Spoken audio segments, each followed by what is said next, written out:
રાપરના ધારાસભ્ય વિરેન્દ્રસિંહ જાડેજાના હસ્તે રાપર નગરપાલિકા દ્વારા પ્રાગપર ચોકડીથી અયોધ્યાપુરીના બાયપાસ રોડનું પેવર રિફ્રેશમેન્ટનું મજબૂતીકરણ ₹54,96,000નું ખાતમુહૂર્ત ધારાસભ્ય વિરેન્દ્રસિંહ જાડેજાના હસ્તે કરવામાં આવ્યું હતું। ઉપરાંત સ્વચ્છ ભારત અભિયાન અંતર્ગત સરદાર વલ્લભભાઈ પટેલની પ્રતિમા તથા આસપાસના વિસ્તારમાં સ્વચ્છતા સાથે સાફ સફાઈ કરવામાં આવી હતી। ઉપરાંત પ્રાગપર ખાતે વિકસિત ભારત સંકલ્પ યાત્રા દરમિયાન વિવિધ લાભાર્થીઓને કીટ વિતરણ કરવામાં આવી હતી।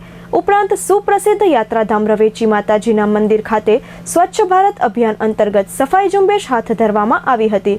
આજે યોજાયેલા સમગ્ર કાર્યક્રમ દરમિયાન ધારાસભ્ય વિરેન્દ્રસિંહ જાડેજા, મામલતદાર AM પ્રજાપતિ, મદદનીશ તાલુકા વિકાસ અધિકારી, ગઢવી તાલુકા ભાજપ પ્રમુખ નશાભાઈ દૈયા, નગરપાલિકાના માજી પ્રમુખ હટુભા સોઢા, ડોલરભાઈ ગોર, ભીખુભા સોઢા, હમીરજી સોઢા, મહેશ સુથાર, દિનેશ સોલંકી, મોમાભાઈ ચૌહાણ, વિનુભાઈ થાનકી વગેરે ઉપસ્થિત રહ્યા હતા।